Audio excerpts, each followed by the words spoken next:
नमस्कार साथियों, एक बार पुनः आप सभी का स्वागत है आपके अपने परिवार में।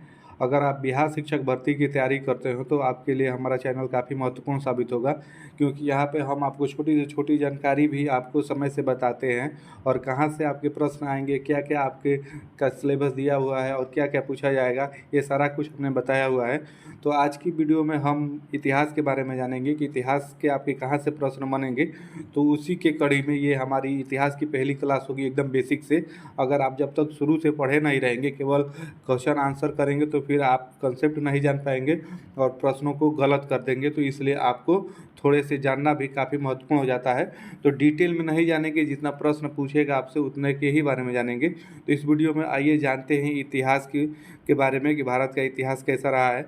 तो सबसे पहले अगर आप यहाँ पे इतिहास की बात करें तो इतिहास आप देखेंगे दो शब्दों से मिलकर बना है, आपका इति और एक आपका हास हो जाता है। तो इति का मतलब होता है ऐसा ही और हास का मतलब हुआ होगा। अर्थात कहने का मतलब ये है कि इतिहास का मतलब ये होगा कि ऐसा ही हुआ होगा, जिसे हम इतिहास कहेंगे। अगर वही आपसे पूछ दे, ये यहाँ सब देखेंगे आपके डायरेक्ट प्रश्न बनेंगे। अगर आपसे पूछ दे कि इतिहास के जनक कौन है, तो आपके ये हिकेटियस है, जिसे आप फादर ऑफ हिस्ट्री कहा जाता है। आप ये ध्यान में रखेंगे, ये प्रश्न आप देखेंगे कई पेपरों में बार बार पूछा भी है, तो आप इतना ध्यान में रखेंगे। अगर वही इतिहास की परिभाषा की बात करें तो आप यहाँ ये भी जान लीजिए, ये उतना महत्वपूर्ण नहीं है, लेकिन ये भी आप जान लीजिए।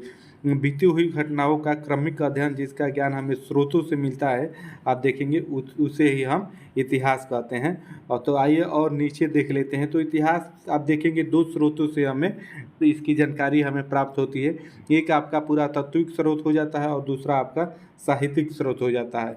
और वही पुरातात्विक स्रोत में देखेंगे क्या क्या आता है, तो आपके अभिलेख आ जाते हैं, सिक्के आ जाते हैं, स्मारक एवं भवन आ जाते हैं, मूर्तियाँ आ जाता हैं, अवशेष हो जाता है।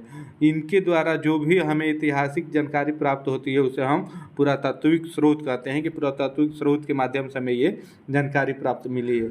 और वही साहित्यिक स्रोत की बात करें तो साहित्यिक में आप देखेंगे धार्मिक स्रोत आ जाएगा। धार्मिक स्रोत में आपके वेद आ जाते हैं, पुराण आ जाता है, उपनिषद आ जाता है। वही गैर धार्मिक स्रोत की बात करें तो उसमें आप देखेंगे कौटिल्य का अर्थशास्त्र आ जाता है। उसके बाद आपका मृदराक्षस आ जाता है। उसके बाद आपका कालिदास द्वारा रचित रचनाएं आ जाती है। उसके बाद वही विदेशी यात्रियों में अगर आप बात करेंगे तो विदेशी यात्री में आपका मैग्नीज इंडिका आ जाती है। उसके बाद हेंगत्सांग आ जाता है, फयान आ जाता है। इनके माध्यम से हम आप देखेंगे इतिहास के बारे में हमें जानकारी प्राप्त मिली है। वही सबसे महत्वपूर्ण इसमें ध्यान देने वाली बात यह है, ये आप नोट करके इतना लिख लीजिएगा, इसीलिए इसको हमने अलग से आपको बताया हुआ है। ASI यानी भारतीय पुरातत्विक सर्वेक्षण विभाग। आप देखेंगे यहाँ से आपके डायरेक्ट प्रश्न बनेंगे।